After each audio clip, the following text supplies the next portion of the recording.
Trivium are a band that can be rather polarizing to their fans. Not because of any type of technical or artistic integrity issues, but just the simple fact that every album that Trivium has released, they have tried to do something different. To their early days, starting off in that metalcore sound, to the progressive nature of Shogun, their attempts at a more listener-friendly sound with In Waves and Vengeance, to their almost power metal-inspired sounds of Silence in the Snow.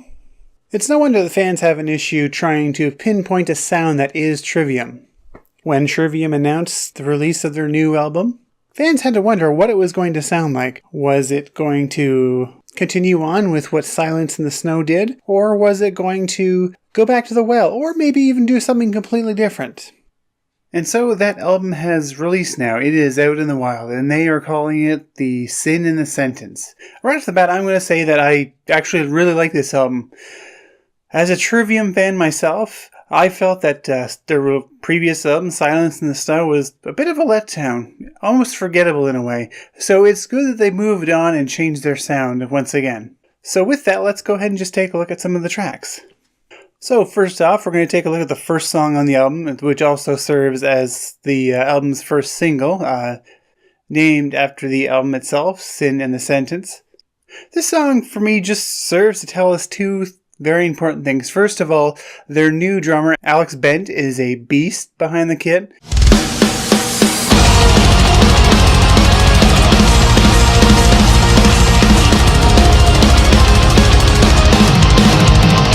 Right off the bat, it comes in with a little drum intro that really just is him just kicking the door in, going, "Good evening, ladies and gentlemen.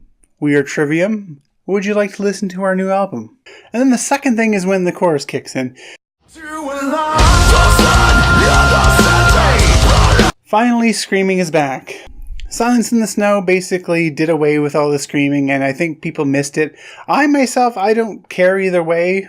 I like a good clean vocal as much as the next guy, but even I was happy to see it come back.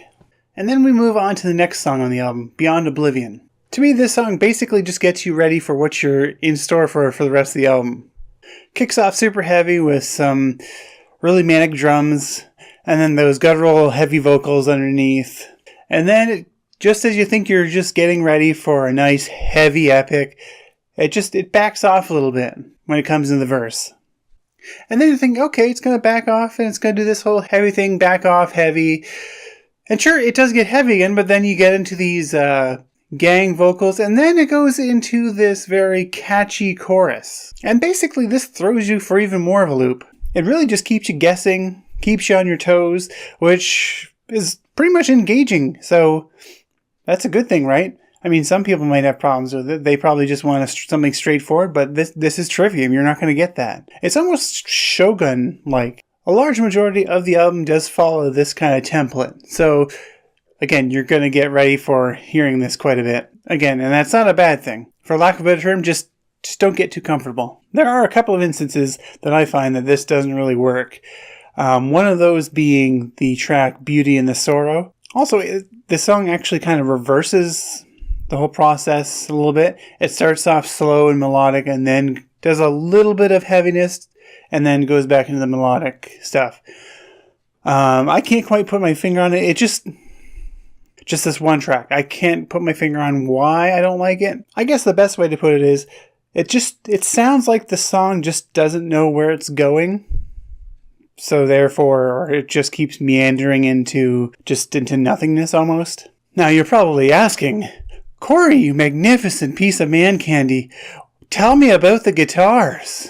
Well, I almost feel like I don't have to really mention the guitars. It's a Trivium album. The guitar work on this album is top notch. There's a lot to unpack on this album, so I feel like I still have a lot to listen before I can really give a bunch of examples as to the guitar work.